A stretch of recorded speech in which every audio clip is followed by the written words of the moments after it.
Struggler से शादी करी है। अब तुम जिंदगी में स्ट्रगल, तुम मुझसे छोटे हो 7 साल, तुम स्ट्रगल करोगे, मतलब मुझे ही कमाना है जिंदगी में। मैं माँ बनना चाहती हूँ, मैं घर संभालना चाहती हूँ। क्या मुझे फिर से जिम जाके, क्या मुझे फिर से वही कपड़े पहन के काम करना है?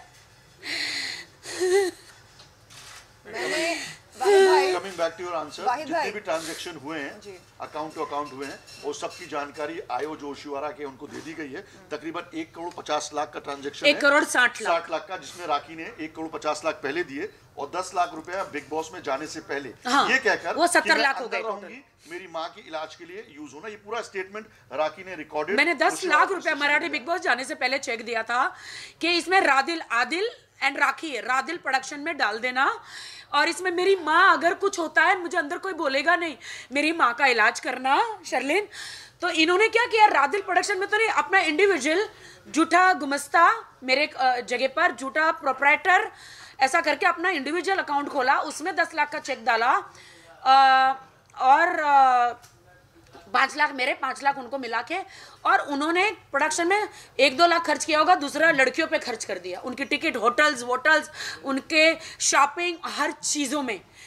और ट्रांजैक्शन हमारा कैसे हुआ, मेरा और आदिल का जॉइंट अकाउंट हुआ, और उन्होंने कैसे किया, OTP आता है, OTP मुझे कहा जान, अब हस्बैंड है, मतलब उस टाइम पे शादी नहीं हुई थी, हमने जॉइंट अकाउंट किया था, शादी से पहले का है कि जानी बोलते हैं वो मुझे। तो उन्होंने कहा कि मुझे फ़ोन देना ज़रा, मुझे देखना है कि मेरा गूगल अकाउंट स्टार्ट हो रहा है कि नहीं। तो मैंने कहा कि शक्ल से तो एकदम सीधे साधे लगता है, जब तक उनका वो सब आया नहीं था मेरे पास। तो मैंने फ़ोन दिया, तब तक मैंने ज़िंदगी में फ़ोन पे कभी पासवर्ड नहीं लगाया।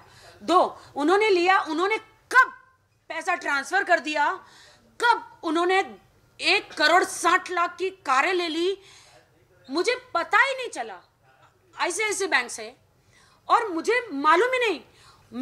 मुझे तो लगा बैंक में पैसा है। मैं एक दिन, मुझे पैसे की ज़रूरत थी, मैंने कहा कि हेलो मोहम्मद भाई, मुझे थोड़े पैसों की ज़रूरत है, मैं ले सकती हूँ क्या? आदिल ने मुझे कहा मैंने तो पैसे खर्च कर दिए। मुझे शौक लगा, मैंने कहा क्यों, कैसे? बोलता मैंने तो सारी कारें ले ली है। मैंने कौन सी कारें ली? बोले मुझे बताना तो चाहिए था।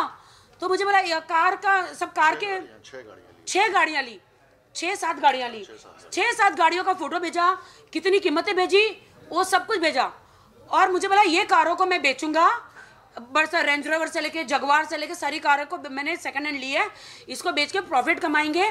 मैंने बोले मुझे प्रॉफिट नहीं चाहिए, क्योंकि प्रॉफिट आप रखो मुझे। तो उन्होंने बोला टेंशन मतलब मुझे 1 साल दो, 1 साल दो, 1 साल में सारे पैसे मैं वापस कर दूंगा इससे कमा के। 1 साल के ऊपर हो गया मेरे ख्याल से, अभी तक उन्होंने कोई पैसा नहीं दिया। और उस चीज की रिकॉर्डिंग, जो वीडियो रिकॉर्डिंग है, वो आप लोग को दे दी गई है, आप लोगों के पास है वो तमाम कॉन्वर्सेशन, जहाँ पे आदिल कह रहा है कि मैंने गाड़ियाँ खरीदी हैं जान, मैं उन पैसों से प्रॉफिट कमा के तुम्हें दूंगा। तो राखी उनको कह रही है कि नहीं, मुझे प्रॉफिट नहीं चाहिए, मेरा जो मुद्दल यानी कि कैपिटल अमाउंट लगा हुआ है वो मुझे दे दीजिए, काफी है। ओशिवारा पुलिस स्टेशन को, पुलिस आयो सीनियर सबको कहना चाहूंगी कि आप वो बैंक में इंक्वायरी कीजिए कि इन्होंने क्या कारें सचमुच ली है, या वो पैसों को किसी अकाउंट में डाले हैं, या वो पैसों का क्या किया है।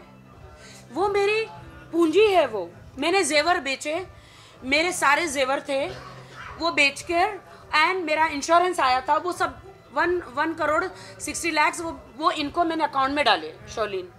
और मैं तुम्हारे पास इसलिए आई क्योंकि तुम हर औरत के हक के लिए बोलती हो।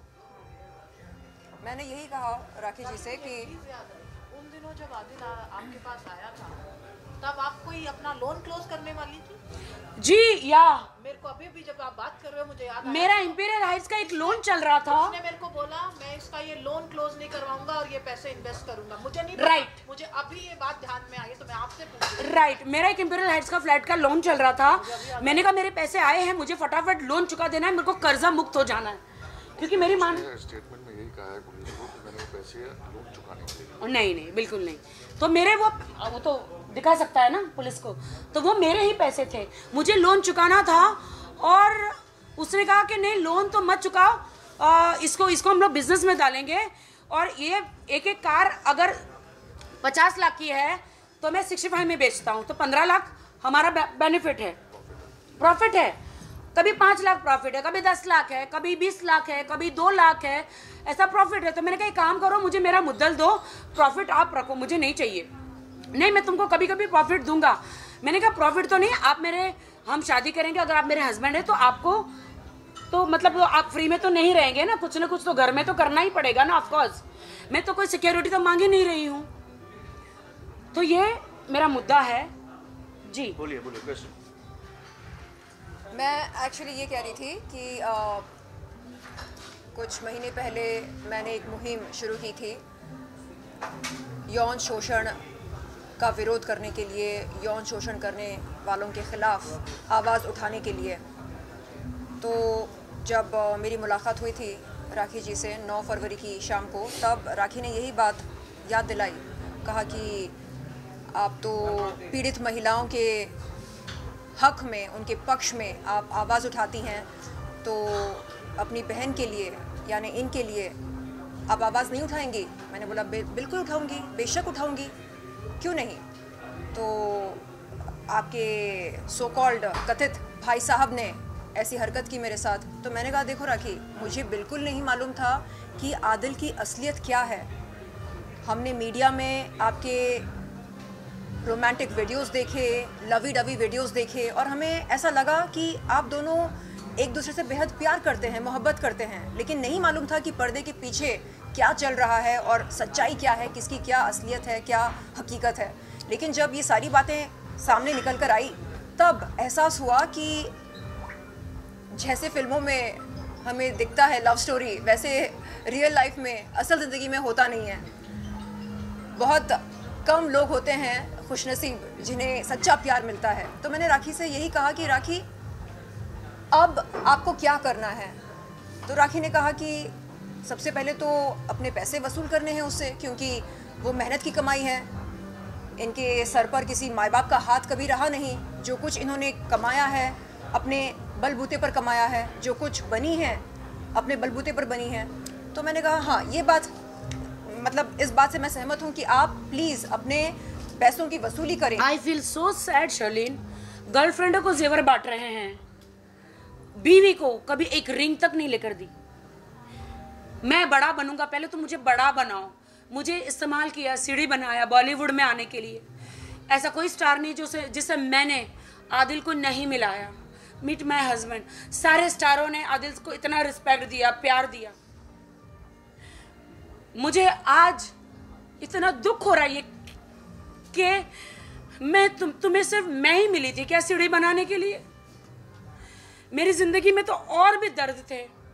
सबसे ज्यादा तब हुआ जब मेरी माँ कैंसर से हॉस्पिटल में लड़ रही थी और ये लड़कियों के साथ घूम रहे थे। मेरे पैसे जो मेरी माँ के इलाज के लिए होने चाहिए थे, वो ये लड़कियों के पीछे पार्टियों में, क्लबों में। मेरी माँ हॉस्पिटल में है और ये क्लबों में घूम रहे हैं, किस कर रहे हैं, क्या क्या कर रहे हैं। और मैं वहां पे बिग बॉस में काम कर रही हूँ, मराठी बिग बॉस में।